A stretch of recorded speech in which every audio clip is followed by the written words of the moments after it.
కర్నూలు జిల్లా పత్తికొండలో అంబేద్కర్ 134వ జయంతి వేడుకలను తెలుగుదేశం పార్టీ ఆధ్వర్యంలో ఘనంగా నిర్వహించారు. పట్టణంలోని కర్నూలు రోడ్డులో ఉన్న అంబేద్కర్ విగ్రహానికి తెలుగుదేశం పార్టీ జిల్లా ఉపాధ్యక్షుడు సాంబశివారెడ్డి పూలమాలలు వేసి నివాళులు అర్పించారు.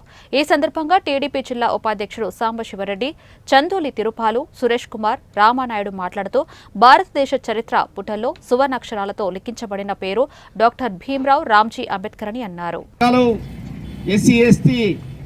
ఈరోజు ఫలాలు అందుకుంటున్నామంటే ఆయన రాసినటువంటి రాజ్యాంగ ఫలితమే అని చెప్పేసి నేను తెలియజేస్తా ఉన్నాను. కాబట్టి మనమందరం కూడా ఎస్సీ ఎస్టీ బడుగు బలహీన వర్గాలకు సంబంధించిన వ్యక్తులందరం కూడా మనం ఈ యొక్క రాజ్యాంగం మీద మనము గౌరవించి దానికి ఎక్కడైనా విఘాతం కలిగించేటటువంటి కొంతమంది దుర్మార్గులు ఉన్నారు.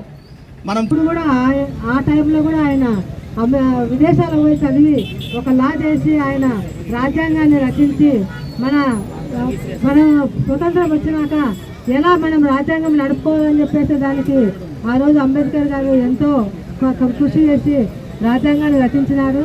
ఆ రాజ్యాంగం రచించినందువల్లనే మనం ఈరోజు అంతా హక్కులను, ప్రజల యొక్క స్వేచ్ఛ ఇవన్నిటిని కుదుపు చేసిన మహోన్నత వ్యక్తి డాక్టర్ అంబేద్కర్ గారు.